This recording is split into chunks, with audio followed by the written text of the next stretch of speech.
Hello everyone, welcome to అహల్ thoughts and blogs. నేను మీ అనుష. అందరూ ఎలా ఉన్నారు? ఈరోజు మన ఛానల్లో గుడిలో పెట్టే ప్రసాదం చక్కెర పొంగలి ఇంట్లోనే ఎలా తయారు చేసుకోవాలో చూపిస్తాను. చక్కెర పొంగలి టేస్ట్ చాలా బాగుంటుంది.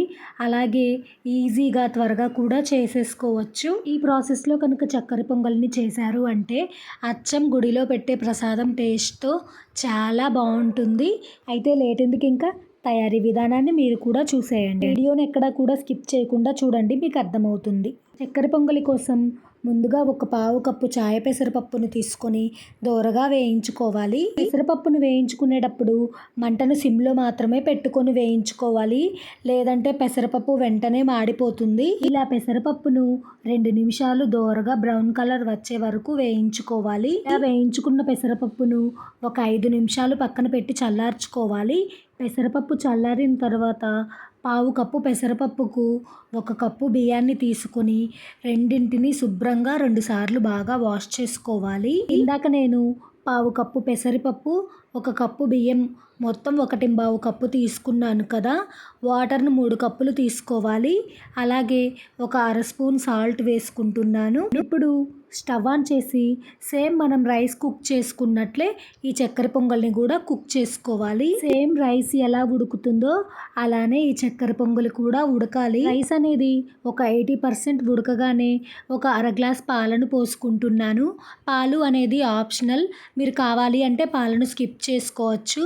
పాలను వేసుకోవడం ద్వారా చక్కెర పొంగలి కమ్మగా ఉంటుంది, ఆ ఫ్లేవర్ అనేది అర్థమవుతుంది. పాలు పోసుకున్న 2 నిమిషాలకు రైస్ అనేది చక్కగా ఉడికిపోతుంది.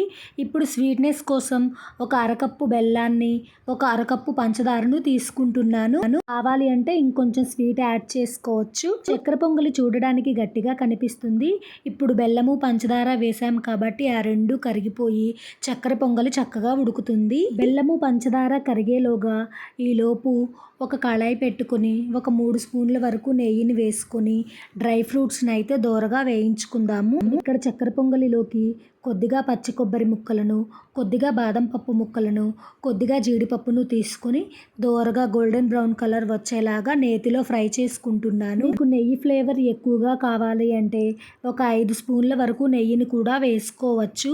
అలాగే మీ దగ్గర కిస్మిస్ కూడా ఉంటే అవి కూడా యాడ్ చేసుకోవచ్చు. ఇలా జీడిపప్పు, బాదం, పచ్చి కొబ్బరి అనేది నేతిలో దోరగా వేగిన తర్వాత స్టవ్ ఆఫ్ చేసుకోవాలి. ఇలా ఫ్రై చేసుకున్న వాటిని ఉడుకుతూ ఉన్న చక్కెర పొంగలిలోకి వేసుకొని ఒకసారి అంతా కలుపుకోవాలి. గుడిలో పెట్టే ప్రసాదం ఫ్లేవర్ రావాలి అంటే మీ దగ్గర పచ్చకర్పూరం ఉంటే ఒక పించ్ పచ్చకర్పూరాన్ని ఇలా పొడి చేసుకొని చక్కెర పొంగలిలో కలుపుకొని ఒకసారి అంతా మిక్స్ చేసుకోవాలి.